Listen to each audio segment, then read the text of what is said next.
我是赵少康，欢迎你来到 TVS 少康战情室。在我们现场特别来宾，高嘉瑜委员、蓝轩小姐、唐湘龙先生、费鸿泰委员、柯志恩执行长、陈以信委员。好，那么美国智库说华府要加强支持台湾，这样才能嚇阻北京武统。不过讲来讲去就这一套，对不对？要怎么加强呢？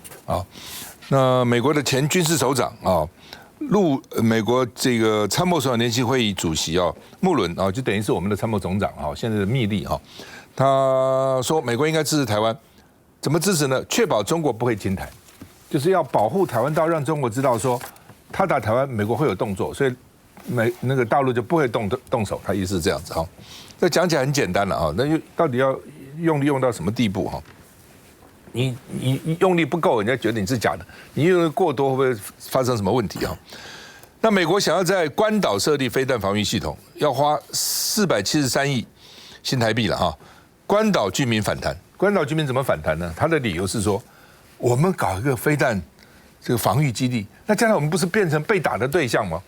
假如我什么都没有，那反正也不会打我对不对？匹夫无罪怀璧其罪你有弊狱，人家就会要抢你就会打你所以你在这边搞这个干嘛呢？关岛居民我觉得蛮有智慧的关岛其实已经有不少美军的了我去过关岛但是呢，他们还是不希望说把那个关岛都武装起来等等害怕那另外布林肯到南太平洋访问，又是南太平洋，就怕老共的势力到南太平洋去嘛，说中国会有掠夺性的经济行为那美国呢另外呢，本来这个 AUKUS 有澳洲有英国有美国，他们现在说呢，还想把纽西兰也抓进来。纽西兰是不用核武器的没有核武的，他们想把纽西兰抓进来那这个 AUKUS 是干嘛？这就是澳洲、英国、美国。第一个呢，美国潜舰访问澳洲，去训练澳洲的船员；第二个呢，他们轮调部署潜舰。另外呢，美国要出售Virginia号的潜舰给澳洲。另外呢，研发这个核子潜舰所以呢，把澳洲拉进来了好，那么我们看看到底这个穆伦呢，美国前参谋首长联席会主席怎么讲台海。美国中情局局长伯恩斯先前透露，根据情报显示，大陆国家主席习近平可能已经命令军队在2027年进攻台湾，警告外界不可低估习近平对台野心。对于这个时间点，穆伦怎么看？ When I'm asked about an invasion in Taiwan from China, there's only one person on earth that knows the answer to that question, and that's the president of China. That's Xi Jinping. So it's an unknown. I think he's been pretty clear to tell his military, the PLA, to be ready by 2027. But I believe that Xi Jinping and his leadership team are looking at what's going on in Ukraine. The Taiwanese defense capability is also increasing, very wary of what's going on with respect to China. 穆伦是退役美国海军上将，有丰富的作战经验。他熟知台海情势，也了解台湾政党文化。对于明年1月的总统大选，他有几点建议。There is an election in January, and we, the U.S., have not been involved in Taiwanese elections and who gets elected. That really is up to the Taiwanese people, and that's really what democracy is all about. So any leader, whether it's from the KMT or from the DPP, every leader has to be very careful about their rhetoric. Clearly, given the situation and the level of intensity that we're in right now, which could be very dangerous. 美国智库外交关系协会最新报告指出，中国大陆军事实力提升，且不放弃以武力实现两岸统一。美国应加紧强化嚇阻，实质加强美台伙伴关系，仍要维持一中政策形成的既有政治架构。至于美国是否应该维持对台战略模糊，穆伦认为战略模糊带来40多年的和平，战略模糊与战略清晰两方都有支持者，直接区分太过简化，仍需再度讨论。好，两岸问题引起大家的关注了包氏可说呢，说这个季辛吉你去中国100次为什么不到台湾去访问呢？你访问共产中国应该到访问民主台湾那季辛吉不知道会不会来那另外呢，蔡英文上滩头下战壕，他今天到巴黎去视导国军反登陆的操演，看到没反登陆操演，蔡英文去了但是呢，也有这个专家是讲了他们现在说守住淡水河口就能够守住大台北，乱讲。说如果到时候这个中共呢把大直的指挥中心给你瘫痪了，你还怎么守呢？哦，那么另外呢，这个台北车站也在操演，美方人员还现身台北车站，哦，老美就现在就公开来看你到底演习演得怎么样，哦，符不符合美国的意思？那连台中他也跑去了，卢秀燕因为呢这个举办这个天灾预防，哦，所以呢老美也去啊，看看卢秀燕在台中。派人观摩，看看你们搞什么啊？到底搞的适不适合老美的意思哈？那说美国对卢秀燕充满期待哈，也要去顺便观察观察中台湾的选情呢。智库执行长怎么看？我觉得我比较关切的就是穆伦他最后所提到的，他希望美国不要介入这次台湾的一个选举，应该是 depend on the Taiwanese people， 就是说不管是谁，但是他也提出来的未来的这几年非常的重要，特别是你选出什么样的人。我觉得这样的一个呼吁某种程度是因为大家认为像赖清德是最有机会当选，但是赖清德的一些对美的一些的言论，还有包括他台独的言论。到现在很显然还是没有让美国非常的一个放心。那你以 KMT 来说的话，这个华府跟国民党长期里面从过去到现在，他都很清楚国民党的一个策略，国民党的政策一定是以维持现状、维持两岸的一个和平，绝对不会宣布台独，也拒绝一国两制。我觉得这样的一个政策是蛮呼应美国的一个说法的啊。所以他刚刚最后那个呼吁，我觉得我们还是要注意一下。那至于他提到说美国是要全力的来维护台湾的安全，就像赵大哥刚刚所提到的，只要是退休的人员或是美国的智库，我所听到的这个年代从2027到2030到2050，那2030大家都会认为说是因为中美的地方。特别是在海军的层面当中，是应该是维持平衡。但是2050，他们预估中国大陆的这个军力可能可以凌驾美国，所以他们就认为说2050比较是有机会。但不管2027、2030、2050，反正你就听的。但是你看看，包括我们的这个台北车站，还有包括很多的地方，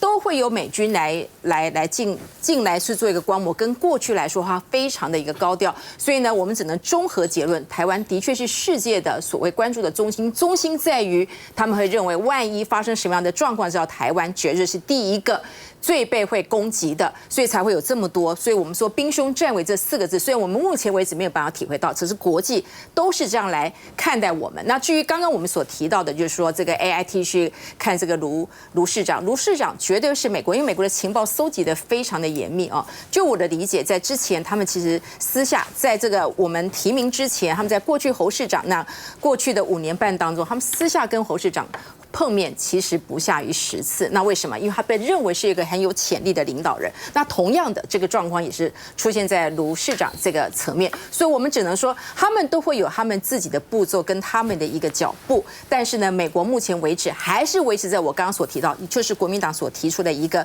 基调。最后我要提到这个蔡英文总统他这次到巴黎的洼子尾，那也是目前来说是最近北部的地方，而且他们这次所采取的是拟真。非常模拟真实的一个状况，所以蔡总统即使是确诊了，但是他亲自出席。当然，过去的汉光很多的领导者都会出席，他这次在确诊完之后，还要再一次的出席，表示他对于这整次的演习的一个重视。但是这样的重视释放出什么样的一个味道？我觉得兵凶战危这4个字，我说实在的，不管从国际来看，从我们本身来看的话，除了台湾人民还没有感受之外，其实高层大家都已经有这样子的氛围了。而且老美现在已经堂而皇之，也不避讳，就公开跟人家到处露面。来，江龙。那刚刚讲到就是伯恩斯是美国的 CIA 中情局的局长。伯恩斯的话不是这样讲的，因为伯恩斯他是阿斯彭论坛的常客啊，他反正这些年，像今年的阿斯彭论坛，美国到了4个大官了，布林肯到了，苏利文到了。Burns 到了，连他驻联合国的大使都到了。你知道他非常重视这个阿斯彭论坛，阿斯彭论坛变成是一个放话的系统。但是呢，谢峰可以到阿斯彭论坛上面呢，跟你1对1的询答，那个呢表示中国呢对于阿斯彭论坛那个放话系统呢也是有应对的。但是 Burns 在讲到中国大陆的时候 ，Burns 不是这样讲 ，Burns 是说习近平应该对内部下令的，要在2027年以前完成解放军的攻台准备，就是要有那个能力。但不是2027年会动手，这中间呢会有很大的不同。我们还是要有一个基本的认识。我认为今天的北京，只要能够不对台湾动手，他绝对不动手。换句话说，对台湾动手绝对不是他的优先的战略选择。这跟呢季辛吉最近在接受《经济学人》杂志访问的时候提到，就是说，当他第一次1971年踏上北京的时候，他见到毛泽东，毛泽东告诉他说，台湾问题是我们之间的最深的矛盾，但是我可以放100年。100年就是你只要不要逼我，就是提早对台湾问题表达，我可以放100年，我没有这么急的。中国的发展呢是优先的。同样的，美国一样，美国呢其实现在所有对台湾问题的战略设定呢，只有一个前提，就是只要让北京动手了，就算是美国的战略失败。或者美国所有的战略呢，无论如何都是避免发生冲突。为什么？只要一冲突，台湾就完了；只要一打仗，台湾就完了，没有什么输赢的，打就输了。因此，台湾在思考这件事情的时候呢，应该回到一个基准点上面。如果我们都从军事的角度去思考，它的结果一定是军事的；如果你愿意从政治的角度去思考，它的结果就会是政治的。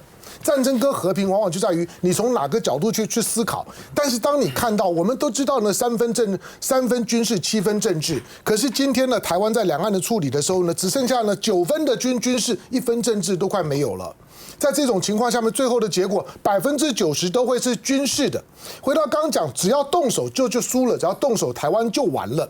你看懂这次汉光演习吗？这次汉光演习第39次的汉光演习，是台湾第4阶段的战略退缩，从反攻大陆，从决战境外，从反登陆，到现在已经在本岛准备作战了。这一次的汉光演习告诉你，所有接下去的战争呢，就是准备在本岛一定会不只是炸弹，一定会有登陆，一定会有城镇战，一定会有非常血腥的2栖登陆。2栖登陆呢，在第一岛链里面，只有台湾没有经历过啊。2战不管打得多惨烈，因为有开罗宣言，因为有波茨坦宣言摆在那个地方，战后呢，台湾即将要回归中国，所以呢，整个的美军联军在反攻的过程中跳过了台湾，台湾根本不知道登陆作战是什么，反登陆呢是什么。但是这一次你看到的第39号的汉光演习，其实已经是台湾的战略退缩，台湾的军方已经让步了，把所有的未来的战略的设定交给美军呢跟解放军，把台湾呢不是沙盘推演，基本上面就是把台湾当作是一个实战的战场。面对这种情况的时候，我们谈军事谈得很开心吗？你听到这些西方人把台湾呢当作是一个事不关己的战场，在讨论的时候，你不会觉得很凄凉吗？继续谈下去，台湾就是下一个乌克兰。你要知道乌克兰从什么时候开始？乌克兰当他2018年他修宪，把加入北约放进他的宪法里面的时候，那个时候的乌克兰多么兴奋啊！他认为北约，认为美国一定会保护他，有美国的保护，我怕什么？我什么事情都敢做。最后的结果就是今天你看到的乌克兰。台湾在思考这件事情的时候，不要被外在的那些呢奇奇怪怪的声音所引导。这些的声音基本上面，台湾不管打多烂，它都是毫发无伤的。继续再回来。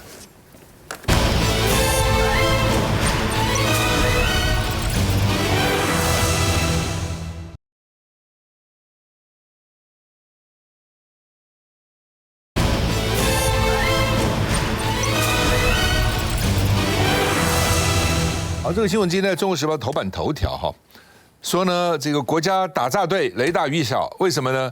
去年我们光被诈骗知道有案的就70亿台湾人被骗，其实是不止啦。啊，为什么有的人被骗不敢讲，知道？觉得没面子啊。那我尤其那个官越大的，学问越高的，哦，大学教授、博士、中央研究院的，越不敢讲。所以说我被他笑死了，所以我认为起码有100亿啊，或者有些人嫌得麻烦了，算了，被骗就算了。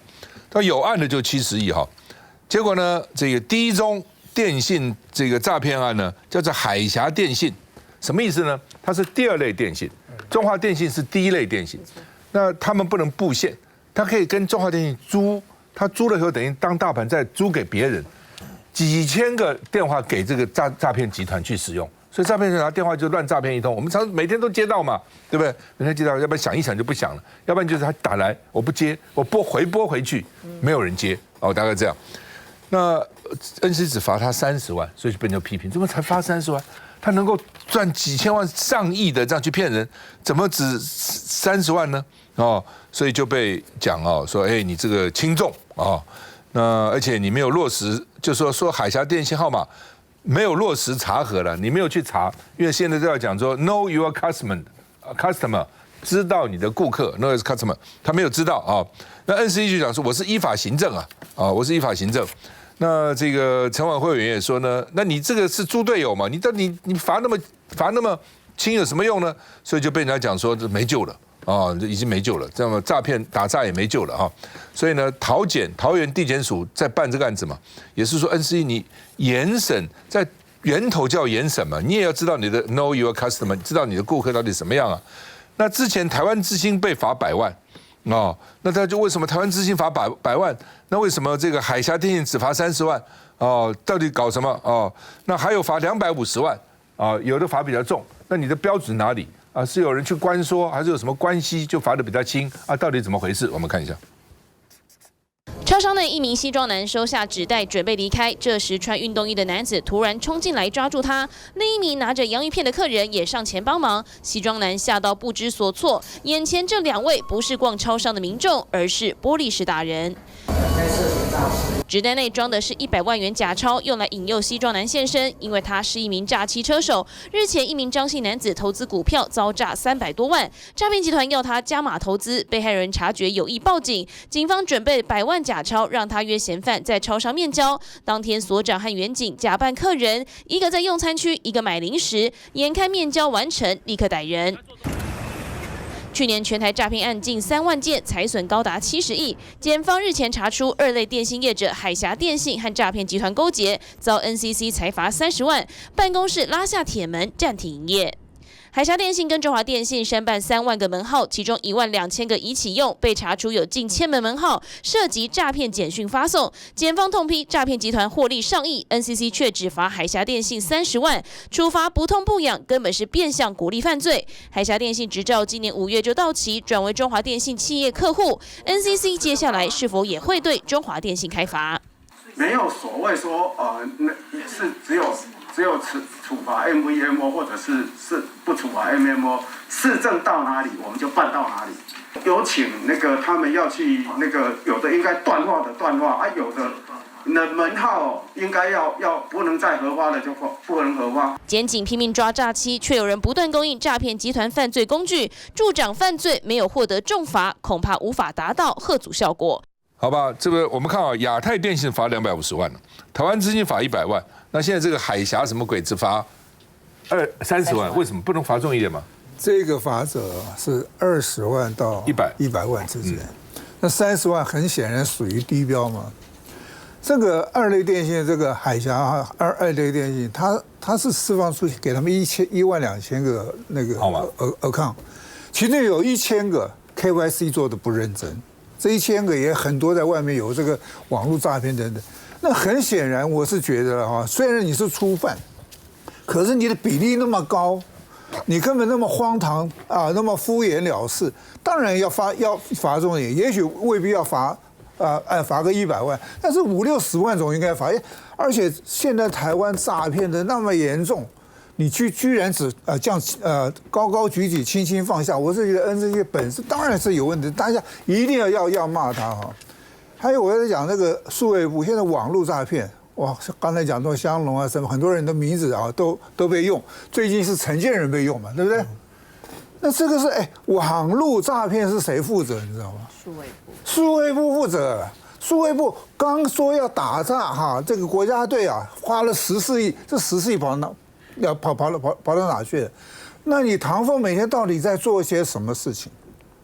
刚才赵老哥讲说1年诈骗70亿，我是觉得严重低估了哈，严重低估。我认识几个刑事局的人讲严重低估了，对，这低估我跟各位报告，现在诈骗已经到了无所不用其极，毫无掩饰，连行政院长陈建仁还要出来解释。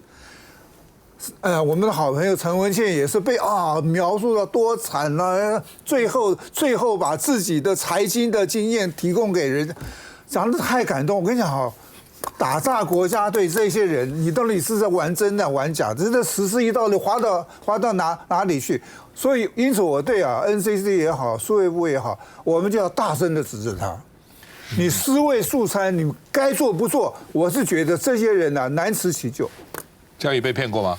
没有，但是我们接到被冒名投资诈骗广告是非常的多，所以这个部分我们也要求就是相关的法令修法之后，只要你是购买的网络这些投资诈骗的广告，全部都要开罚，而且要下架。可是现在无法可管的是，如果你没有花钱购买的，例如社团、赖的群组这些，你就无法可管，这就是另外一个漏洞。所以我们也希望说从源头做起，因为这个防诈骗包括第三方支付，我们发现有很多透过第三方支付把钱转出去之后，根本查不到那个金流，然后你没有办法把钱追回来，这个是对受害者最大的疑问。那也就是我们基层的员警跟检方在办案的时候，办到最后无疾而终，甚至很多国外的一页式广告诈骗，1年的租金才几百块，可是他这个钱骗走之后，卷款潜逃，你根本要不到资料。那过去这个所谓台美司法互助协定，在这个块也没有具体的落实，这个是我们觉得说在诈骗的源头管理非常重要一块。那刚刚讲到这个电信用户所谓第2类电信这一块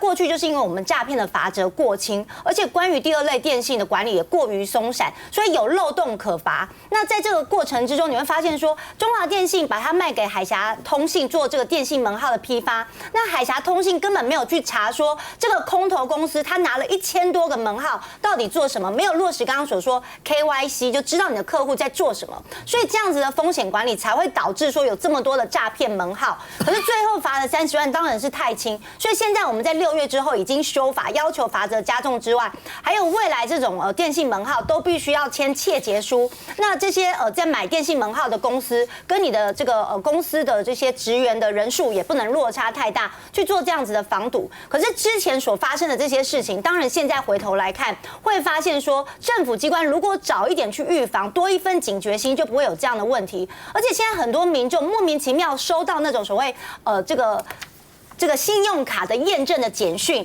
过去我们认为说，信用卡被盗刷，你就可以跟银行说我是被盗刷，可以止付。但是如果被这个信用卡公司认为你是被诈骗的，这些钱就是你要自己负责。所以很多民众收到简讯，现在很多这个信用卡你不用拿这个真实的信用卡，你只要手机支付就可以刷卡。那很多民众他收到这个信用卡的简讯的时候说，验证码等等，他不知道说你已经被诈骗，你已经被这个资料被人家掌握，莫名其妙就被盗刷了好几十万，这些钱几乎追不回来。这也是我们现在跟银行要求说，你必须要确实的告诉民众说，当你收到这些支付验证码的时候，它有可能是诈骗。如何让民众知道说，这不只是盗刷，而是你已经被诈骗了？那你怎么样去预防这个？如果说我们这些银行跟我们相关的机关、主管机关，它能够提早的把这些有可能发生的情况让民众知道，就能够去减少诈骗。所以我觉得这个宣导非常的重要。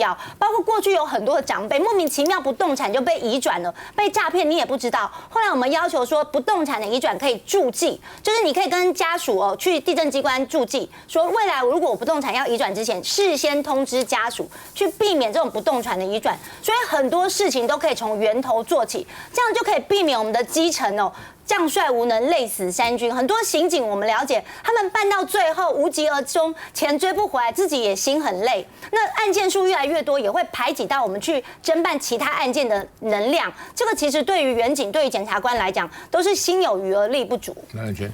我觉得对于目前的状况来说的话，很多事情我觉得它不是一个解释，不是一个理由的问题啦。我觉得呢，这个问题到现在为止已经是一个政府无能，是一个失能的问题了。因为这个诈骗的事情不是1天2天的事情，不是说你拿出一个理由说，因为这个样的关系，因为那样的关系，所以我们做不到的关系，而是已经那么多年下来了。尤其从去年开始，柬埔寨这个猪仔事件，而且过去来说，我们事实上我们是诈骗别人呢。记不记得我们那时候在非洲，哇，这个我们的诈骗集团走路有风了，都是去诈骗别人的。那现在回来了，可能是疫情期间吧，诈不到别人就回过头来诈自己，已经诈了那么长的一段时间了。政府到现在为止，我觉得更荒谬的是在于说，刚刚嘉瑜其实也提到，我们现在政府最会做的事情就是说，叫大家要提高警觉，不要被骗。这个叫打诈吗？打诈的概念是说，今天他们是犯罪集团，我打犯罪集团，我要你不敢诈骗，我要你不敢犯罪，因为我们政府有能力，我们的警察有这样的一个系统，他们能够有方法，能够让你绳之以法，让你不敢去做犯罪行为。我们现在不是，我没有能力去打犯罪集团，我只好告诉一般无辜的百姓说，你们要小心啦，不要接电话啦。我还甚至访问过这个刑事警察局，说你家不要装室内电话好了，不要装室内电话，因为装室内电话接到电话都是诈骗电话。这是什么跟什么？就说你真正无能的时候，你只好做一些说你降低可能的被骗的几率。这个我觉得基本上它就反映出来政府的无能。所以我经常在讲说，我这一次的选举当中，其实真的不只是战争跟和平的选择，我真的觉得有包括繁荣跟衰败的选择，对台湾内部太多事情都是了。经过非常多年，经过了不管是你的1个任期还是2个任期，少子化问题。国安危机解决了吗？没有。诈骗问题连续那么多年了，解决了吗？没有。然后呢，包括房屋的问题、房子的问题，他说这个社会住宅，你承诺要盖这些，你盖了多少了？解决了吗？没有。薪资问题你没有办法涨，就是你的工作那么辛苦，但是你的薪资没有涨就没有涨，那么多年下来，你解决了吗？没有。而且当所有的问题摆在眼前，1年又1年，一任又一任，你没有办法解决的时候，我觉得就换人做看嘛。我觉得再多的理由，其实我觉得大家听了太多的理由了，而且一开始试着去相信啊，你这个理由是有你的难言之隐啦，你这个理由是有什么样的一些问题啦，有可能是经费不够啦，可能是人力不够啦。但当你所有的问题都解决之后，你还是做不到的时候，我想请问你，你还有什么样的理由？好吧，想到了，这是选举的主轴了。好，标题除了战争与和平，可以改成战争与不战争。被骗与不被骗，被骗这个一语很多关了，你想被谁骗？休息再回来。